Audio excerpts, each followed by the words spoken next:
عموماً یہ سمجھا جاتا ہے کہ قرآن مجید چونکہ ہدایت کی کتاب ہے تو ہدایت حاصل کرنے کے لیے اس کو سمجھنا بھی ضروری ہے، لہٰذا جو شخص قرآن مجید کو سمجھ کے نہیں پڑھتا اسے کوئی فائدہ نہیں ہوتا۔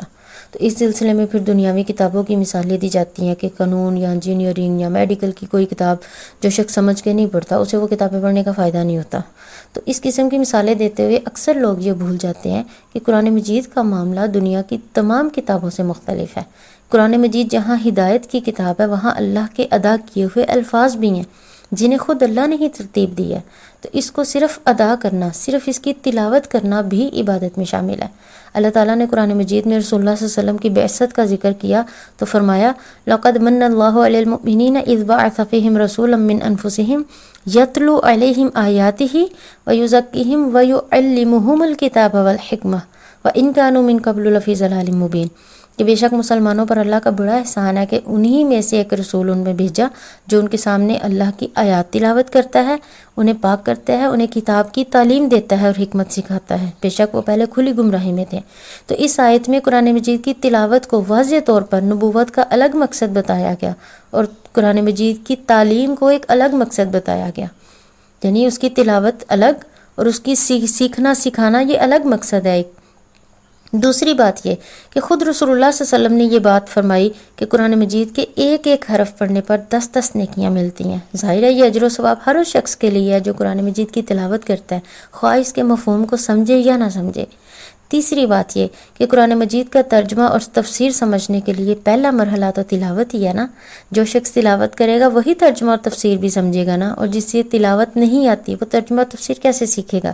چوتھی بات یہ کہ تمام لوگوں کا ایمان، خلوص، ان کا علم، ان کا انداز فکر ایک جیسا تو نہیں کبھی بھی ہو سکتا۔ ہر شخص کا ایمان کبھی کم کبھی زیادہ، ہر شخص کا خلوص ڈیفرنٹ، ہر شخص کا علم جو ہے وہ ڈیفرنٹ، انداز فکر کا درجہ الگ الگ ہوتا ہے۔ تو جو شخص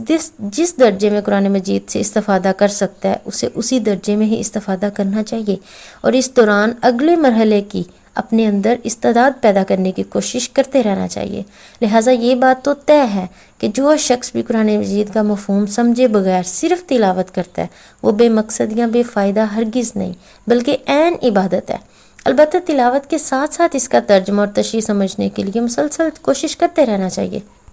کچھ لوگ تو تلاوت کو بالکل لائٹ لیتے ہیں، یعنی جو قرآن کو سمجھ کر پڑھنے کے شوقین ہیں نا، وہ قرآن مجید کی تلاوت کو سیکھنا، اس کو سکھانا، اس کو بالکل لائٹ لیتے ہیں۔ اس کے بجائے وہ ترجمہ اور تفسیر کو اتنی اہمیت دیتے ہیں کہ وہ صرف یہی سمجھتے ہیں کہ تلاوت کا کیا فائدہ، یعنی جب سمجھ ہی نہیں آ رہی تو کیا فائدہ، لہٰذا وہ روزانہ یا ہفتہ وار یا جب بھی قرآن مجید کا اردو ترجمہ یا تفسیر پڑھ لینا کافی سمجھتے ہیں۔ تو میرا خیال ہے یہ طرز عمل درست نہیں، اپنے آپ کو قرآن مجید کی خیر و برکت سے محروم کرنا ہے اگر ایسا کیا ہے۔ یہ قرآن مجید کی برکت ہی تو ہے کہ جب ہم قرآن پاک پڑھتے ہیں یا سنتے ہیں تو ایک عجیب سا سکون محسوس ہوتا ہے، سکینت سی اترنے لگتی ہے۔ تو اس میں کوئی سمجھ کا تو عمل دخل نہیں ہے اتنا، ہاں سمجھ کے پڑھی جائے اس کا اپنا یعنی اجر و ثواب یا اس کا اپنا جو ہے وہ لذت ہے ایک اپنی۔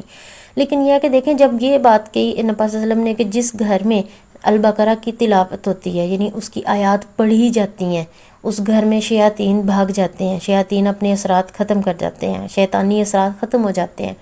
تو وہاں یہ تو نہیں کہا کہ جہاں سمجھ کے ترجمے کے ساتھ پڑھا جائے گا وہاں اٹس مین تلاوت کی بات ہو رہی ہے، قرآن پاک اونچی آواز سے پڑھ کے یعنی سنانا یا پڑھنا، تو اسی کی بات ہو رہی ہے نا کہ وہاں بھی برکات ہوتی ہیں۔ قرآن مجید پڑھ کے آپ دم کریں گے تو اس سے شفا ملے گی۔ تو یہ قرآن مجید کا اس کا سمجھ کے ساتھ اتنا تعلق نہیں جتنا تلاوت کے ساتھ یا اچھے طریقے کے ساتھ پڑھنے کا تعلق ہے۔ تو یہ قرآن مجید ہی پڑھنے ہی کی وجہ سے ہے نا کہ اس کی برکت ہی ہے کہ جب ہم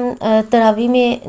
یہ قرآن پاک سن رہے ہوتے ہیں تو اگرچہ ہمیں اس کا مفہوم واضح نہیں ہوتا، اگرچہ ہم جانتے نہیں ہیں پراپر اس کی تفسیر، لیکن پھر بھی ہمیں ایک پراپر سکون مل رہا ہوتا ہے، وہ پڑھ کے ایک محسوس ہو رہا ہوتا ہے کہ ہم اللہ تعالیٰ کے نزدیک ہو رہے ہیں۔ وہ نزدیکی کیسے مل جاتی ہے اگر ترجمے کا نہیں پتا؟ یعنی کہنے کا مطلب ہے کہ ترجمہ سیکھیں ضرور، لیکن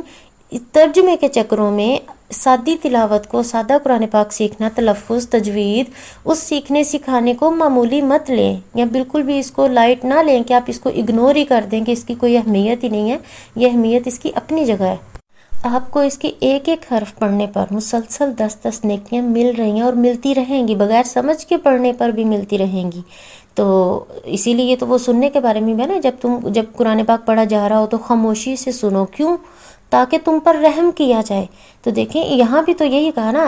اگرچہ آپ کو ترجمہ نہیں آ رہا پھر بھی تلاوت خاموشی سے سنو، اگرچہ آپ کو سمجھ نہیں کہ قاری کیا کہہ رہا ہے، کیا پڑھا جا رہا ہے، پھر بھی اللہ آپ پر رحمت کرے گا، کیونکہ اللہ کا وعدہ ہے کہ تم پر رحمت کیا جائے۔ تو رحمت کرے گا اللہ تعالیٰ اگر آپ خاموشی اختیار کریں گے، اور اگر آپ اس کو پڑھتے رہیں گے تو ہر حرف کے بدلے آپ کو نیکیاں ملتی رہیں گی۔